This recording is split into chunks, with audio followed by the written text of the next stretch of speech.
J'avais douté. Je sais que vous n'étiez pas sûr de prêter votre titre à la Starac. 2005, c'est le tournant. C'est un pivot quand même. Oui, c'est un pivot parce que je signe le morceau chez Barclay, donc chez Universal, et Pascal Nègre m'appelle à un moment en me disant, le morceau était signé, il m'a dit tiens, on a la possibilité de synchroniser le titre avec la Starac. Et là, c'est là où, venant d'où je viens, avec le label Underground, etc., parce que bon, moi j'aime pas, qui est monté, enfin, avec cette crédibilité, de dire qu'on associe son image et sa musique à une émission de aussi grand public. Et qu'on connaissait pas, on savait pas à quoi ça allait ressembler aussi cette émission. Non, c'était la troisième saison. D'accord. Avant, ils avaient un titre de Céron, etc. Ils aimaient bien la dance music magic. Et il a insisté comme ça pendant 3-4 semaines. Il me dit écoute, allez, ferme pas la porte au succès.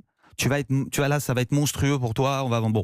Et c'était pas du tout l'argent. Je voulais vraiment garder cette crédibilité. Je dis, écoute, après tout ce que tu as fait, 10 ans de travail avec ton label, peut-être que c'est le moment. Ouais.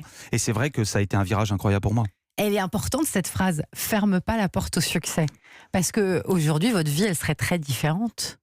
Peut-être. On sait pas. Bien sûr. Vous posez la question parfois ?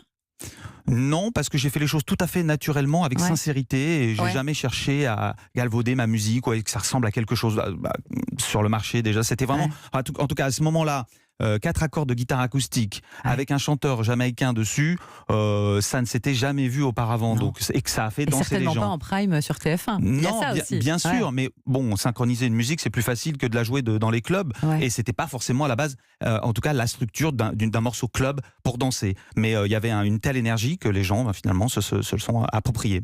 Et donc à ce moment-là, vous le dites, c'est un pivot par rapport au grand public. Et dans votre carrière de DJ, est-ce que c'est un moment aussi où ça a pris son envol et vous avez pris votre envol? Ensuite, avec cette synchronisation, la Starac nous a appelés, ils faisaient des primes. Donc ils m'ont appelé pour faire le live donc, à l'antenne. Donc c'est là que les gens ont commencé à faire cette identification des DJ. Donc la musique avec l'image, donc ils mettaient un visage sur la musique. Donc là, ça a été le début de quelque chose d'énorme, parce qu'ensuite, ils ont vu que le DJ était bankable au niveau de la télé. Donc là, ça faisait bouger les gens. Donc après, je sais pas si David Lafay, David Guetta ou Martin Solveig, en tout cas, ils avaient tous des singles à promouvoir, donc ils ont enchaîné les DJ, et je pense que ça part de là, 2005 en tout cas, cette identification, donc cette starification des DJ. Ça change l'image du DJ, puisque on connaît vos visages, et maintenant vous pouvez mettre vos visages sur vos pochettes. Oui, puis une certaine crédibilité, voilà, et puis c'est très cool d'être DJ pour les jeunes, donc voilà, en même temps ça fait venir les jeunes à la télé.